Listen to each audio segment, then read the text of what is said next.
nobody on my team, not my captain, not any of my teammates, have said you need to lose games because you're gonna throw us off with your rank. Nobody has ever said that. But yeah, anyway. So how was your week? What went on? Okay, so I lost again. I'm at like I think a 33% win rate at this point. With my league rankings. All right, so yeah, I've lost 2, I've won 1. Right, yeah. So yeah, I'm at 33% right now. Okay, well, you're dealing with small numbers, so you really shouldn't. We're still pretty early on. I think I'm being disingenuous with my record. Actually, hold on. I'll actually look it up. But But I lost. I was a 3 who playing a 2. No, I'm sorry. I was a 4 playing a 3. I won my first game pretty like it's so funny, man, because if I just consistency, which is my biggest Achilles heel, is I don't have consistency in my game. I'll shoot a awesome ass rack, really like put it down, and then the very next rack I'm a 2. You know, I can't hit, pocket them consistently and play consistently. But what do they have me at here? But yeah, so far this session, 1, 2, played 4, so I'm actually at 50%. So, and I don't think they counted the next game. But anyway, and theoretically, if the handicap was, let's just say theoretically, if the handicap was 100% accurate, everybody should have a 50% win rate, right? With there's going to be curves in the bell, but sure. So if you're 50%, that's not terrible. Right. But everyone that's watching this should understand you got to deal with large numbers. If you're 1 and 2, that's not worth talking. You don't talk about that. If you're 11 and 22, that's when you have that discussion. You're like, okay, I've won 0% of my games. Imagine after your first game. Exactly. I mean, exactly. I'm at a 0% right now. But so I won my first rack. The second rack, I made it to the 8. I scratched on the 8, and then the rest was, like it just ruined the rest of my game. My fault, 100% my fault. But I just let that get in my head. So that was by me scratching on the 8, he's already on the hill. And then he took it home with the next rack, so that was that. And I think we lost as a team that night too. But I did get a chance to practice, and again, that first rack, I wish I got that first rack on video, because it was pretty well played. I did some really cool like cluster break, good position play in general. I think you would have been impressed. Okay. It's some degree. Yeah, at least with the first rack. Then you would have laughed at me after that. Like taking the drink out of my hand. No more for you, boss. No. Well, and the other thing is with the APA handicap or the APA races, is the races are so short, they don't give you a good illustration of where you're, how well you're playing. It just doesn't. So, if I was going to play Shane, if I was with a gun to my head, you got to play Shane for 10 grand. I'm like, okay, let's play a race to 2. Yeah. I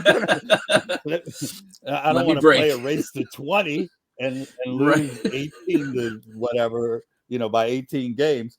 But let's play a race to 2. Give me the break, and let's see what happens. So yeah, short race really doesn't tell you a lot of what's really going on. So you have to come out of the blocks early. I'm actually I probably shouldn't say this because I don't like to preview the videos that I'm making, because I don't want anybody to run and make the video before it. There's enough people making the video right after I publish it. I don't need them publishing it right before, but I am making a video in reference to that whole situation where you're giving up games before you before you play, and you have some of these short races. Don't win them. So yeah, that's all I'll say about it, because but okay, well, let's go to the tape. Let's see what you got. Oh, no. This is just running in the background because I actually wanted to bring up a bigger issue here with the league play, right? So like I said before, I'm a rank 4. I want to get to rank 5, or maybe even rank obviously I want to get to rank 6, 7, eventually. That's my goal. It's laughable at this point, like, no, you're not there, obviously, but I do want to be there within a few years. I don't, however long it takes. But if I make it to a rank 5, even if I just make that jump, I'm screwing my team then now, right? Because of the rank system and the score system and all that stuff. Right. So there's this like delicate balance here, this is kind of interesting about people trying to stay within a rank for the team. Like, what are your thoughts on that? And like how often is this? What are the practice ethics? Like, what are we looking at here? Well, I had a team 16 years ago. Okay. 16 or 17 years ago. Okay. Everybody wanted to move up. Everybody wanted to practice. Everybody wanted to move up. I was already a pretty good player before I went in there. So they started you out as a 4. So week 1, I was a 4, ran over everybody. Actually, I remember my scorecard. I had a race to 3. It was 2-2-2. Okay, 2 innings and out. So the next week, they had already the algorithm had already moved me up, and so I went to 6 like real quick. I mean, I went in I was a 7. I was playing like a 7, but the algorithm just took a while to catch up. Anyway, a few weeks later, I'm a 7. Everybody on my team wanted to move up. We never dreamt of sandbagging or playing down. Never, ever once did anybody say, oh, you're going to screw us because you moved up, or you're going to screw us because you won that game. And at the time, there was only one team in our area that was pretty clear that they were all sandbagging. Only one team that I knew of out of the entire league that I played with, where it was clear that they were sandbagging, and it was kind of a joke. And and I've told the story before. I was playing. I showed up early one day, and I was playing with one of these guys, and I was certain he was a 6. And then we played them, and I looked at the scorecard, and he was a 4 on the scorecard. And we had become friends by then. And I'm like, dude, what's up with your rank? And he said, yeah, well, I don't want to go up. So I threw a few games, a few innings, the whole bit. He said, my whole team, he confessed, my whole team does. And it was just outrageous. It was like he told me that he was stealing money from the APA. That's what it sounded like in my ears. When you tell me that you're playing down, that I'm stealing money, not just from the league, but all of you people as well. Okay. All right. So let me throw this. Oh, I'm sorry. Go on. All right. I'm sorry. Well, I'm sorry to make the story too long, but today it is so open that people openly talk about losing games intentionally and keeping their rank down. They openly talk about it. So it's a whole different universe than what we played in. So it's like saying out loud, yeah, of course I'm cheating, because everybody's doing it. Everybody does, Right. So it's the Lance Armstrong excuse. So let me throw this qualifier out there, okay? Just to be clear, nobody on my team, not my captain, not any of my teammates, have said you need to lose games because you're gonna throw us off with your rank. Nobody has ever said that. But in conversation. And and I like, again, I'm not trying to like dance around it because they said no, like legitimately they were like, well, shit, dude, if you keep playing like this, they're gonna move you up to and they're talking to my to Big Daddy Keith, one of my partners, and he's like one of my team members, and he's a 3, and he's gone from 2 to 3, and he's a genuine 2-3. You've seen him play, like, Yeah. on some of these clips here. But he goes, is like, if they move him to a 4, like, it throws off, like, we can't play him now because and anyone who's in APA knows what I'm talking about. For those that don't know, like, your rank, there's like a point system in every league game, right? And 23-point rule, right? The 23-point rule, right? And your rank gives you a certain amount of points, which 3. If you're rank 3, it's 3 points. Rank 4, 4 points, right? Am I right? I'm right on that so far, right? When you get, so you can only play 23 total points in a game. So when you start the season, and everyone has their rank, you can add up to 23 real quick, and who you're playing with, and you can strategize as needed. A few games into the season, the ranks start changing. It starts kind of like throwing everything for a loop. Like we had a couple, Katie, you've seen her play. They moved her up to a 4 out of nowhere. And it like, she was kind of brand new, and they did that. They kind of did the same to me too.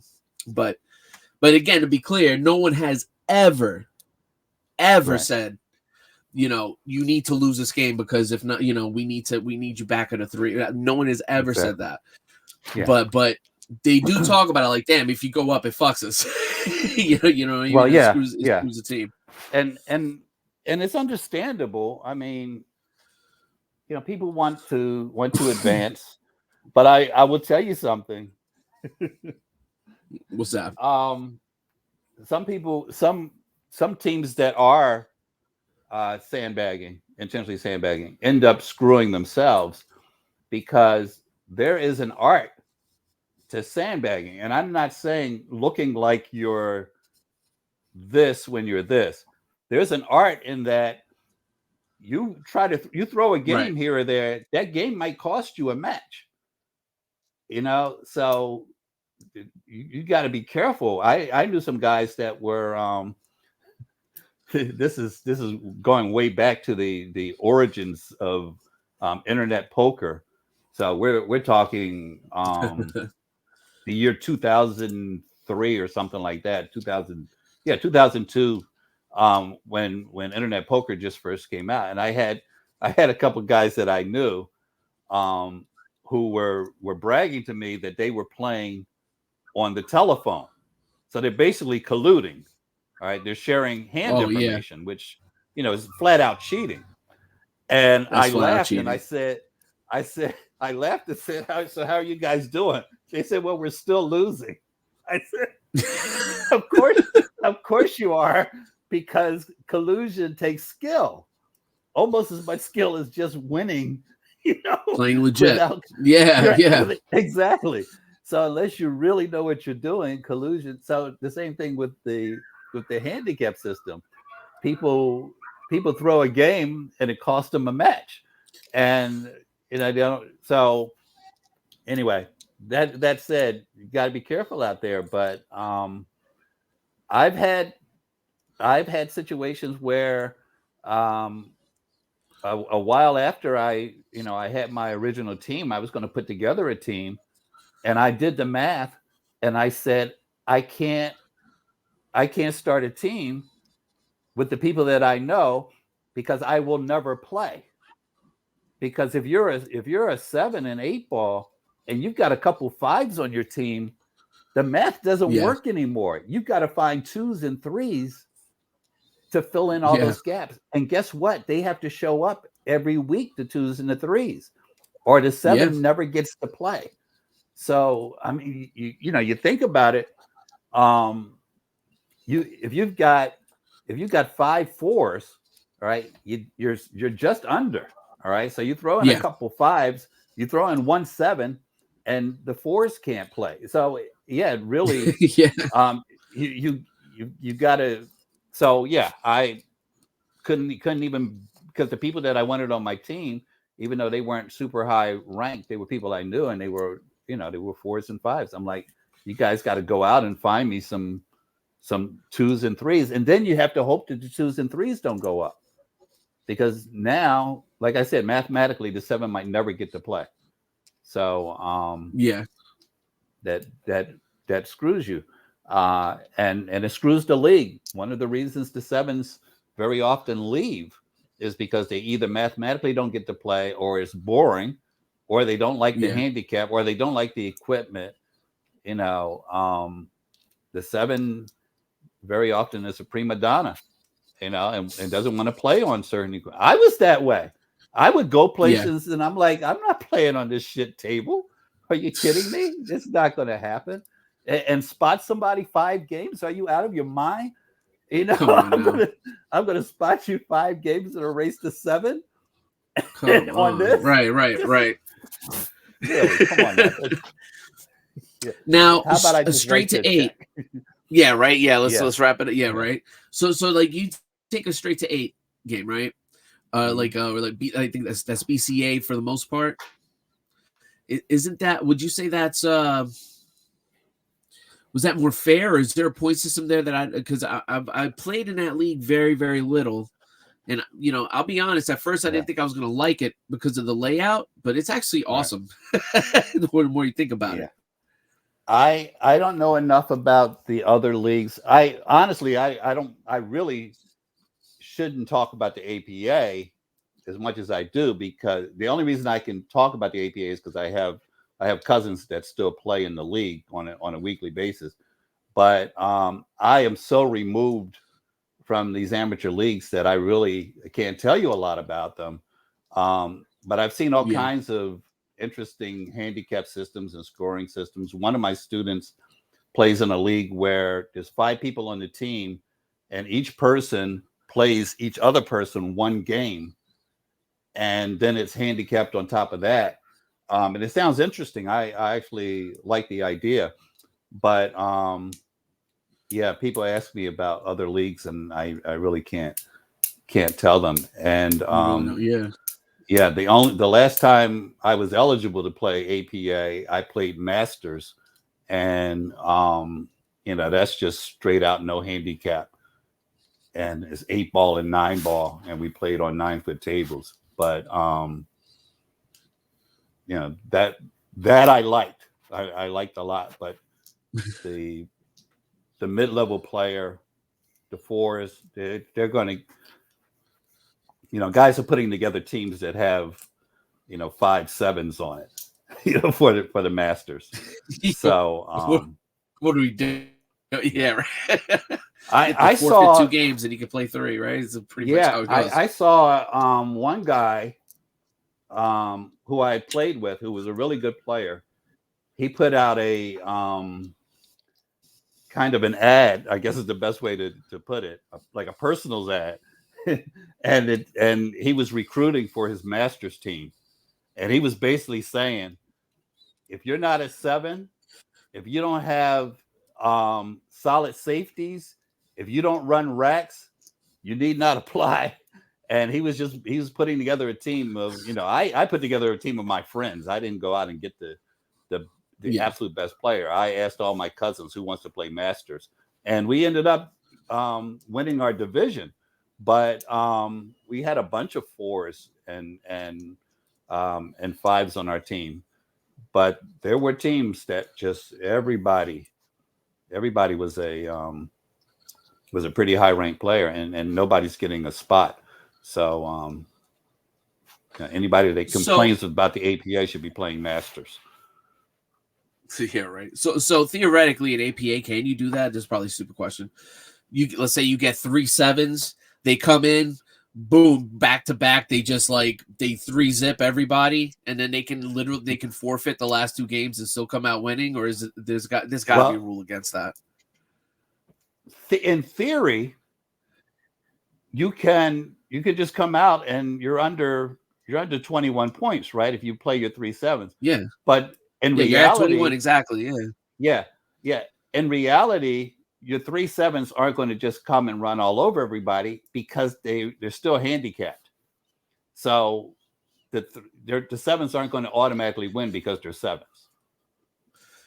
Okay. All right. Yeah. No, that makes all sense. The sevens, for people that are not familiar with this, the sevens aren't running around with 100% win rate because they're giving up so many games that they're starting out behind 4 games, 5 games, and some people only need to beat them 2 games, and they need to win 6 games, and anything can happen on an equalizer table, and you only need to win 2 games. And the 7 is bored, by the way, so he's not playing his A game. I very rarely see sevens play their A game against 3s, 2s, 3s, and 4s.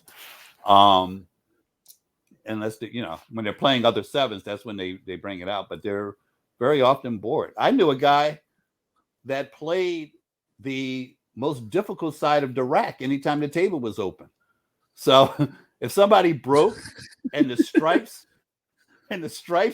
were a run out, he'd take the solids. He was that bored that he would play the hardest part of the rack. And I realized at some point he was doing it. I had to ask my cousin. I'm like, this is like the 3rd time he did that. And I had threatened to play with my offhand. And that's how bored I was playing some of the 3s and 4s. I was telling my guys, I'm like, would you be pissed if I played, the next 3 games with my left hand? And my cousin made a very logical request. He said, well, you're giving up a spot for your right hand. So your left hand is not an APA 7. I'm like, okay, all right, that makes sense. But yeah, I've shot half a rack with my left hand, but yeah, I wanted to play, the season with my left hand, see how it turned out. Nobody was letting me do that. So. Right. No, that's ego all of a sudden. Nah, man, don't play me like that. That even I get hurt, my feelings hurt for that. Damn, really? That's how you feel? Yeah, but if I'm spotting you, all right, you. So on that note, it's not going to work. Yeah, right? Come on. It's not going to work. Left hand and a spot. I'm going to lose.